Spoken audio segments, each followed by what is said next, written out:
우리는 시작도 없고 끝도 없는 X, Y, Z축의 무한한 공간 속을 순찰하고 있는 중이다. 무언가 가끔 신호의 그물에 잡히기는 했다. 어디선가 멀리 튕겨져 나온 폐기물들, 혹은 아주 오래전에 공간 설계를 위해 제작되었던 오브젝트 샘플 소스들, 혹은 정말 드물지만 누군가가 사용했던 물건이나 기억 같은 무형의 종류의 것들도 있었다. 그러한 것들은 움직임으로, 소리로 존재하기도 했다.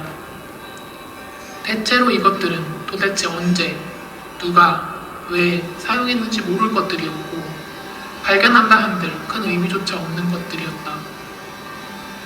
물론 그러하다. 이 세계는 생긴 지 꽤 오래된 것이니 어딘가에 알 수 없는 과거의 흔적이 남아있는 것은 어쩌면 당연하다. 우리 순찰대의 임무는 무한한 이 공간에 큰 에러는 없는지, 혹은 시간과 공간의 끊김은 없는지 정도를 확인하는 것뿐이다. 어쩌다 발견한 이러한 것들은 삭제 버튼을 누르면 간단히 깨끗해진다. 순찰대는 인간도 아니고 동물도 아니다. 말하자면 기계에 조금 더 가깝다고는 할 수 있지만 인간의 속성, 동물의 속성, 혹은 무생물의 속성까지도 언제든지 변환이 가능한 존재이다. 몸은 텅 비어있는데 원하는 종류의 의식을 심을 수 있다.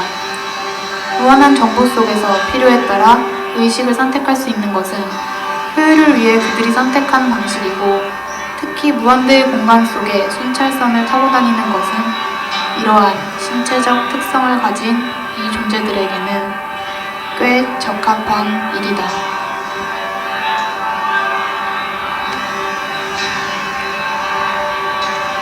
과거에서 현재로, 그리고 미래를 오가는 타임라인을 이동하며 할 일 없이 오고 가는 것이 우리의 주 업무인데, 물리적 육체가 없는 우리에게는 특별히 요구되는 것이 없다. 예컨대 일상이 지루하게 느껴질 때면 VR 안경을 쓴다. 그것은 우리가 원하는 장소에 가서 얼마든지 시간을 보낼 수 있게 해준다. 바다로, 산으로 가기도 하고 따뜻한 담요에 들어가서 귤을 까먹는 감각 또한 구현이 가능하다. 굳이 물리적 장소에 갈 필요 없이 과거의 정보들을 조합하여 보고, 듣고, 촉각적으로 느끼는 것까지 실감나게 구현해주는 환경이다. 다만 우리의 생존을 위해서는 약간의 전기 에너지만 필요할 뿐인데, 우리가 순찰 임무를 성실하게 수행한 값으로 전기 에너지는 우리에게 충분히 제공된다. 그러므로 이 일은 우리의 고용주들과 우리 모두 서로 윈윈하는 것임에 틀림이 없다. 물론 물리적 몸이 없기 때문에 음식 따위도 필요 없는 것은 당연하고. 그렇게 무한한 공간 속의 어느 좌표를 지나는 중에 순찰선에 이상한 신호가 스캔이 되었다고 경보음이 울렸다. 분명 누군가가 만들고 저 멀리 던져버린 어떤 오브젝트일 것이라 추측한다. X, Y, Z의 소수점 넷째 자리까지의 좌표 숫자를 입력해서 정확한 위치를 확인한다. 그리고 엔터키를 누른 순간 전혀 예상치 못한 일이 벌어졌다. 눈앞에 거대한 섬이 나타난 것이다. 이게 뭐지? 도저히 이런 텅 빈 공간에 있을 만하지 않은 섬이다. 도대체 언제부터 있었는지, 왜 있었는지조차도 짐작이 되지를 않는군. 그동안 스쳐 지나가던 폐기물과는 비교도 안 될 만큼 어마어마하게 크다. 평면적 24만 1490제곱미터, 동서 길이 1.3km, 남북 300m. 이렇게 거대한 물질이 있었다면 저 멀리에서도 알아차리지 못했을 리가 없었을 것이다.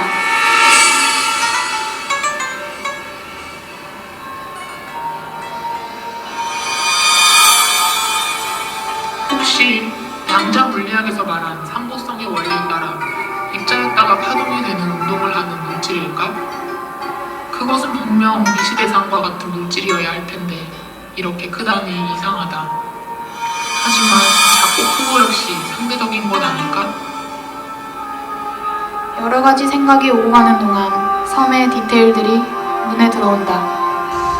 푸른색의 잎들, 속이 훤히 드러난 나무 뿌리들, 새들과 벌레와 꽃과 풀, 바위.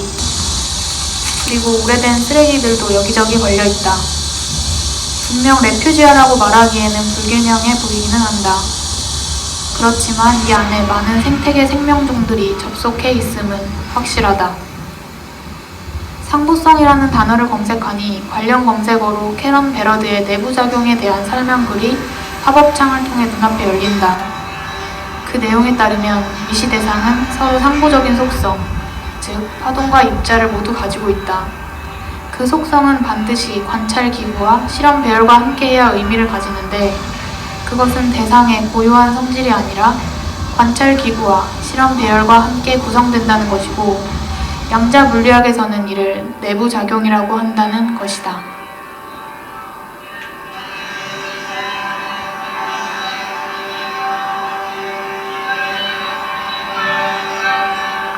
만약 그러하다면 이 섬은 내가 보기 전에는 파장으로 존재하다가 내가 보는 순간 모습을 드러내기를 스스로 선택하여 입자가 되었다는 것이다.